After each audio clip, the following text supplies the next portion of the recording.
السلام علیکم ورحمۃ اللہ وبرکاتہ۔ آج میں آپ لوگوں کو زکوٰۃ نکالنے کا ایسا آسان طریقہ بتانے جا رہا ہوں کہ اس کلپ کو دیکھنے کے بعد آپ زکوٰۃ کے عالم بن جاؤ گے۔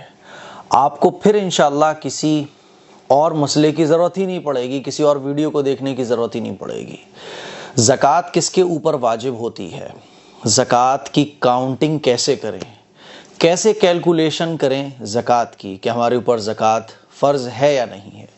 آپ لوگوں کو پتہ ہونا چاہیے کہ زکوٰۃ یہ اسلام کا ایک اہم رکن ہے۔ تقریباً 32 جگہ پر اللہ تعالیٰ نے جہاں نماز کا ذکر فرمایا ہے وہیں پر زکوٰۃ کا بھی ذکر فرمایا ہے، اور زکوٰۃ نہ نکالنے والا یہ اللہ کے غضب میں داخل ہو جاتا ہے۔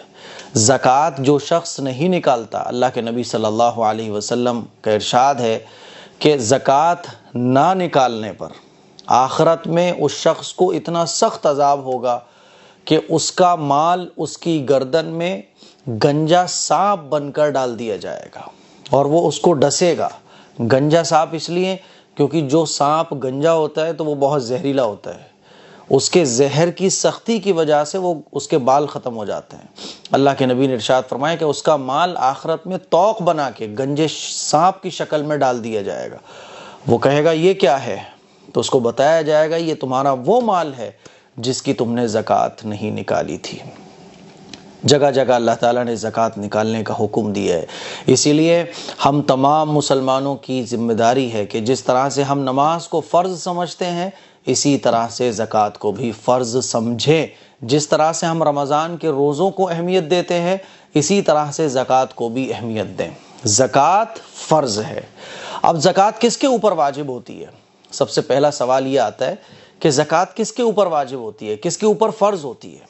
تو زکوٰۃ مالداروں پر اللہ تعالیٰ نے فرض فرمائی ہے۔ مالداروں سے کہا کہ زکوٰۃ نکالو، غریبوں کو دو زکوٰۃ، تاکہ غریبوں کی ضرورت پوری ہو، اور یہ غریب در در بھیک مانگنے کے بجائے، گھر گھر ہاتھ پھیلانے کے بجائے، سب کے سامنے اپنی مجبوری کو رونے کے بجائے خود سے کچھ کام دھندہ شروع کر لیں زکوٰۃ کے پیسوں سے، اور یہ بھیک مانگنے کا رواج معاشرے سے ختم ہو، لوگوں کی ضرورتیں پوری ہو۔ تو زکوٰۃ جو ہے نا ایک مکمل اسلامی نظام ہے، اور یہ ایسا زبردست نظام ہے کہ اگر سب لوگ اپنی اپنی زکوٰۃ صحیح طریقے پر نکالنا شروع کر دیں اور مستحقین تک زکوٰۃ پہنچائیں تو کوئی غریب پوری دنیا کے اندر مسلم بچے گا ہی نہیں۔ اسی لیے زکوٰۃ کی بہت اچھے طریقے سے کیلکولیشن کر کے جو لوگ ایسے ہیں جن کے اوپر زکوٰۃ فرض ہوتی ہے ان کو نکالنا چاہیے۔ اب سوال یہی آتا ہے کہ زکوٰۃ کس کے اوپر فرض ہوتی ہے؟ تو میں آج سب کچھ آپ لوگوں کو بتاؤں گا، تسلی کے ساتھ اس ویڈیو کو پورا دیکھیے گا۔ دیکھیے زکوٰۃ اللہ تعالیٰ نے فرض فرمائی ہے مالداروں پر۔ اب شریعت کی نظر میں مالدار کون ہے؟ ہم لوگ تو اپنے آپ کو مالدار سمجھتے ہی نہیں، کیونکہ ہر آدمی اپنے اس اوپر والے کو دیکھتا ہے تو اسے یہ لگتا ہے میں غریب ہوں۔ لکھ پتی ہے تو وہ دیکھ رہا ہے 10 لاکھ والے کو تو اسے یہ لگ رہا ہے میں غریب ہوں، 10 لاکھ والا دیکھ رہا ہے کروڑ پتی کو تو اسے یہ لگ رہا ہے میں غریب ہوں۔ تو اب امیر اور غریب ہے کون شریعت کی نظر میں؟ تو اللہ تعالیٰ نے کہا کہ دیکھو جو صاحب نصاب ہے وہ امیر ہے، اور جو صاحب نصاب نہیں ہے وہ غریب ہے۔ اب صاحب نصاب کون ہے اس کو آپ کو سمجھنا ہے، کیونکہ آپ جگہ جگہ علماء اکرام سے بھی، کتابوں میں بھی، اور میری اس ویڈیو میں بھی آئے گا صاحب نصاب لفظ۔ تو پہلے تو آپ اس کو سمجھ لو کہ صاحب نصاب کون ہوتا ہے۔ صاحب نصاب وہ شخص ہوتا ہے جس کے پاس اتنا روپیہ، پیسہ، سونا، چاندی جو بھی آپ کے پاس ہے، اتنا اگر آپ کے پاس اماؤنٹ ہے، جتنے روپے میں 52.5 تولہ چاندی آپ کے علاقے میں آتا ہے، 52.5 تولہ چاندی آپ کے علاقے میں جتنے روپے کا آ رہا ہے، اگر اتنا روپیہ، چاہے وہ روپیہ ہو، چاہے بینک میں ہو، چاہے سونے کی شکل میں ہو، چاندی کی شکل میں ہو، بزنس آپ کا جس چیز کا ہے وہ بزنس کا سامان ہو، ٹھیک ہے، ٹوٹل ملا کے اگر اتنا بیٹھ رہا ہے جو 52.5 تولہ چاندی جتنے روپے میں آ جاتا ہے تو آپ کہلاؤ گے صاحب نصاب۔ تو زکوٰۃ جو فرض ہوتی ہے وہ صاحب نصاب پر فرض ہوتی ہے، اور جو صاحب نصاب نہیں اس کے اوپر زکوٰۃ فرض نہیں ہوتی ہے۔ تو اب آپ کو یہ دیکھنا ہے کہ کیا آپ صاحب نصاب ہو؟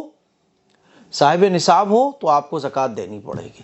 اب سوال یہ آتا ہے زکوٰۃ دی کب جاتی ہے؟ یہ جو کہا جاتا ہے نا کہ 1 سال گزرنے کے بعد زکوٰۃ فرض ہوتی ہے، تو 1 سال گزرنے کا مطلب کیا ہے؟